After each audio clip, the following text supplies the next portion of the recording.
नमस्ते, सदा वत्सले मातृभूमि। दोस्तों जय हिंद। कैसे आप सब लोग? दोस्तों दिन भर क्या रहा स्पेस डिफेंस और इंटरनेशनल गलियारे से आज हम इस वीडियो में जानने की कोशिश करेंगे। इंडिपेंडेंट प्रपल्जन सिस्टम के डीआरडीओ के भूमि आधारित प्रोटोटाइप ने 14 दिनों तक लगातार प्रदर्शन किया है और इसके इस्तेमाल की दिशा में एक महत्वपूर्ण कदम माना जा रहा है, जो कि स्कॉर्पियन क्लास की पनडुब्बियों में एआईपी प्लग परिचालन क्षमताओं को बढ़ावा देगा। एआईपी तकनीक को अगर हम विदेशों से लेते तो वो काफी महंगी पड़ती। ऐसे में डीआरडीओ के द्वारा डिजाइन की गई फ्यूल सेल आधारित एआईपी की ये स्थिति स्वदेशी रूप से तैयार की जानी है। आपको बता दें कि पहले 2 पनडुब्बियों को चालू करने के बावजूद भी डीआरडीओ एआईपी की जो समय सीमा दी गई थी उसे बनाने में असमर्थ रहा। आपको बता दें कि 4 P-75 पनडुब्बियों को 2022 तक चालू करने के लिए चिन्हित किया गया है। वर्तमान में स्वदेशी एआईपी प्रणाली में पहली बार पनडुब्बी पर एक रेट्रोफिट ऑन बोर्ड लगाए जाने की योजना है। P-75 योजना के तहत 6 कलवरी क्लास यानी कि स्कॉर्पियन डीजल इलेक्ट्रिक अटैक पनडुब्बियों का निर्माण मझगांव डॉक लिमिटेड में चल रहा है, जिसमें फ्रांसीसी नौसेना समूह टेक्नोलॉजी ट्रांसफर भारत को दे रहा है। कलवरी क्लास की अग्रिम प्रारंभिक प्रपल्जन स्टेल्थ अटैक पनडुब्बियां जो लंबे समय तक पानी में रहने के लिए डिजाइन की गई हैं और इनमें बहुत कम एकॉस्टिक, इलेक्ट्रोमैग्नेटिक और इंफ्रारेड सिग्नेचर्स जैसी अग्रिम डिजाइन सुविधाएं हैं। इस तरीके की पहली 2 पनडुब्बियां भारतीय नौसेना में ऑपरेशनल हैं। पूर्वी लद्दाख में जारी तनाव के बीच चीन उत्तरी सीमाओं पर भी भारत को परेशान करने की कोशिश कर रहा है। अब भारत भी चीन को उसी की हरकत में जवाब देने की तैयारी कर रहा है। चीन तिब्बत के रास्ते भारतीय सीमा पर लगातार गड़बड़ी करने की कोशिश कर रहा है। ड्रैगन की उसकी हरकतों को जवाब देने के लिए भारत ने अपनी नजरें तिब्बत पर टिका ली हैं। भारत अब तिब्बत के रास्ते चीन पर नजर रखने की तैयारी कर रहा है। एक रिपोर्ट के मुताबिक भारतीय सेना अपने अधिकारियों को एलएसी के दोनों तरफ तिब्बती इतिहास, संस्कृति और भाषा के अध्ययन पर जोर दे रही है। सेना के मुताबिक अगर चीन पर कड़ी नजर रखनी है तो तिब्बती भाषा, संस्कृति के बारे में सब कुछ पता होना जरूरी है। इसके बाद ही भारतीय सेना अपने नेटवर्क को मजबूत कर चीनी सेना पर नजर रख सकेगी। तिब्बत को लेकर यह प्रस्ताव पहली बार अक्टूबर के महीने में सेना के कमांडरों के सम्मेलन में किया गया था। आर्ट्रेस ने उन 7 संस्थानों की पहचान की है जहां तिब्बत से ग्रेजुएशन की पढ़ाई होती है। सेना के अधिकारी इन जगहों पर स्टडी लीव पर जा सकते हैं। इसके साथ ही ये भी सिफारिश की गई है कि अधिकारियों को इन संस्थानों में तिब्बत पर छोटे कैप्सूल के लिए भी भेजा जा सकता है।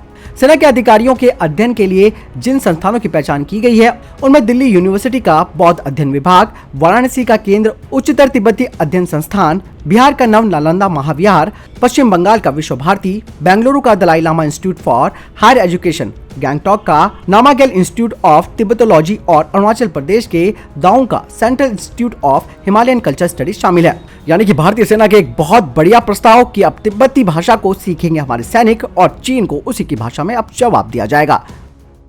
एक बार फिर से भारत पर अमेरिकी प्रतिबंधों की तलवार लटक सकती है। रूस को नंबर 1 दुश्मन मानने वाला अमेरिका अब भारत को एक बड़ा झटका दे सकता है। दरअसल भारत अब रूस से अत्याधुनिक S-400 मिसाइल डिफेंस सिस्टम की खरीद पर अटल है, लेकिन अमेरिका इस डील का कड़ा विरोध कर रहा है। यही नहीं, अब खतरा मंडरा रहा है कि बाइडेन तुर्की की तरह भारत पर भी प्रतिबंध लगा सकते हैं। S-400 मिसाइल डिफेंस सिस्टम अब भारत सरकार और बाइडेन प्रशासन के बीच दोस्ती में एक बड़ा कांटा बन गया है। हालांकि भारत ने अमेरिका को 2 टूक बता दिया है कि वो इस सिस्टम को खरीदने से पीछे नहीं हटेगा। भारत रूस ही नहीं, अमेरिका से भी बड़े पैमाने पर हथियार खरीद रहा है। इसमें अपाचे हेलीकॉप्टर, चिनूक हेलीकॉप्टर और P-8I निगरानी विमान शामिल है। हालांकि अभी भी भारत के 60% हथियार रूसी हैं। भारत के इस फैसले पर अटल रहने के बाद अमेरिकी प्रतिबंधों का खतरा पैदा हो गया है। अमेरिका ने रूस से S-400 खरीदने पर तुर्की के खिलाफ काटसा के जरिए प्रतिबंध लगा दिया था। अमेरिका को अब ये डर लग रहा है कि S-400 के जरिए रूस अमेरिकी हथियारों से जुड़े राज जान सकता है। सूत्रों की माने तो असलियत ये है कि नाटो सदस्य देश तुर्की भी अमेरिकी प्रतिबंधों से नहीं बच सका। इसमें पता चलता है कि अमेरिका S-400 को लेकर कितना चिंतित है। आपको बता दें कि भारतीय सेना के विशेषज्ञों को जल्द ही S-400 के इस्तेमाल का प्रशिक्षण मिलने वाला है। हालांकि अमेरिका को भारत पर प्रतिबंध लगाने से पहले 100 बार सोचना होगा, क्योंकि भारत उससे भी हथियार लेता है। ऐसे में दोनों देशों के बीच संबंध भी खराब होंगे और हथियारों का जो सौदा हो रहा है वो भी अधर में पड़ सकता है। दोस्तों ऐसे आपको क्या लगता है अमेरिका के इन प्रतिबंधों के बारे में? आप कमेंट सेक्शन में लिखकर जरूर बताएं। बोइंग ने अमेरिकी सरकार से भारतीय वायुसेना को अपने F-15X फाइटर जेट की पेशकश करने का लाइसेंस प्राप्त कर लिया है। इस तरीके से बोइंग अब भारत के 114 मल्टी रोल विमान खरीदने की योजना में स्वीडन के ग्रिपेन, फ्रांस के राफेल के साथ प्रतिस्पर्धा करेगा। Boeing defence space and security के निदेशक अंकुर ने बताया कि दोनों सरकारों के बीच F-15EX पर पहले भी चर्चा हो चुकी है। उन्होंने कहा कि अब हमारे पास मार्केटिंग लाइसेंस है जो हमें भारतीय वायुसेना से सीधे लड़ाकू विमान क्षमता के बारे में बात करने की अनुमति देता है और हमने ऐसा करना शुरू कर दिया है। भारत और अमेरिका पिछले 15 वर्षों में $20 बिलियन से अधिक के हथियारों की खरीद के साथ भारत के साथ करीबी रक्षा संबंध बनाए हुए हैं। वहीं लॉकहीड मार्टिन भारतीय वायुसेना के लिए अपने F-21 लड़ाकों को पिच कर रहा है। साथ ही देश में विमान का निर्माण करने की भी उसने पेशकश की है। डीआरडीओ के अध्यक्ष जी सतीश रेड्डी ने इंडियन नेवी के आगामी TEDBF विमानों के बारे में काफी महत्वपूर्ण जानकारी दी है। उन्होंने कहा कि हम देख सकते हैं कि TEDBF 26 टन का अधिकतम वजन ले जाने वाला है। ये देखना बहुत दिलचस्प होगा कि स्टोमार कैरियर से TEDBF अधिकतम कितना वजन प्राप्त कर सकता है। उस पर हम डेक बेस्ड फाइटर की प्रारंभिक डिजाइन देख सकते हैं। प्रारंभिक डिजाइन में हम स्पष्ट रूप से विमान के साथ एक कैनार्ड एकीकरण देख सकते हैं।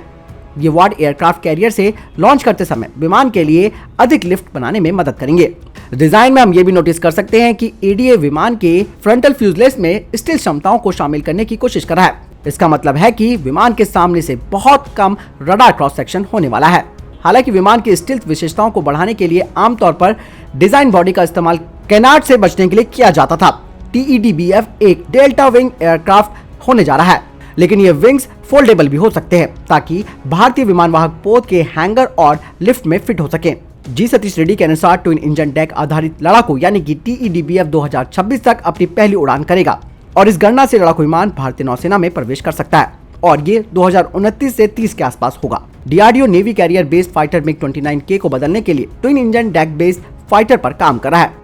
दोस्तों, अगर आपको यहाँ तक वीडियो पसंद आई हो तो वीडियो को जरूर लाइक करें, साथ ही अपना महत्वपूर्ण कमेंट हमें जरूर करें। रक्षा मंत्री राजनाथ सिंह ने अमेरिका के नए रक्षा मंत्री लॉयड ऑस्टिन के साथ बातचीत की और क्षेत्रीय और वैश्विक मुद्दों पर विचारों को आदान प्रदान किया। पिछले सप्ताह जो बाइडेन के अमेरिका के 46वें राष्ट्रपति के रूप में शपथ लेने के बाद दोनों पक्षों के बीच ये पहली उच्च स्तरीय बातचीत थी। राजनाथ सिंह ने कहा कि वार्ता के दौरान भारत अमेरिका रक्षा सहयोग को और मजबूत करने के लिए अपनी दृढ़ प्रतिबद्धता को उन्होंने दोहराया था। दिल्ली के करियप्पा ग्राउंड में प्रधानमंत्री नरेंद्र मोदी ने NCC की रैली को संबोधित करते हुए कहा कि बीते साल भारत ने दिखाया है कि वायरस हो या फिर बॉर्डर पर चुनौती, वह अपनी रक्षा के लिए पूरी मजबूती से हर कदम उठाने में सक्षम है। वैक्सीन का सुरक्षा कवच हो या फिर भारत को चुनौती देने वाले इरादों को आधुनिक मिसाइल से ध्वस्त करना, भारत हर मोर्चों पर समर्थ है। उन्होंने कहा कि पाकिस्तान ने असद दुरानी को भारत का जासूस बताया है। पाकिस्तानी रक्षा मंत्रालय ने लिखित जवाब में इस्लामाबाद हाई कोर्ट से दुर्रानी का नाम एग्जिट कंट्रोल लिस्ट से हटाने का आग्रह किया। रक्षा मंत्रालय ने कोर्ट से कहा कि उनके पास सबूत हैं जो बताते हैं कि दुर्रानी साल 2008 से भारतीय खुफिया एजेंसी रॉ के संपर्क में है। असद दुर्रानी का नाम अक्सर भारतीय खुफिया एजेंसी रॉ के पूर्व प्रमुख AS दुल्लत के साथ जोड़ा जाता है। इन दोनों प्रमुखों ने एक साथ मिलकर the spy chronicles, raw ISI and the illusion of peace नाम की किताबें लिखी हैं। इस कारण 2018 में पाकिस्तानी सेना ने दुर्रानी को तलब कर उन पर सैन्य आचार संहिता का उल्लंघन करने का आरोप लगाया था।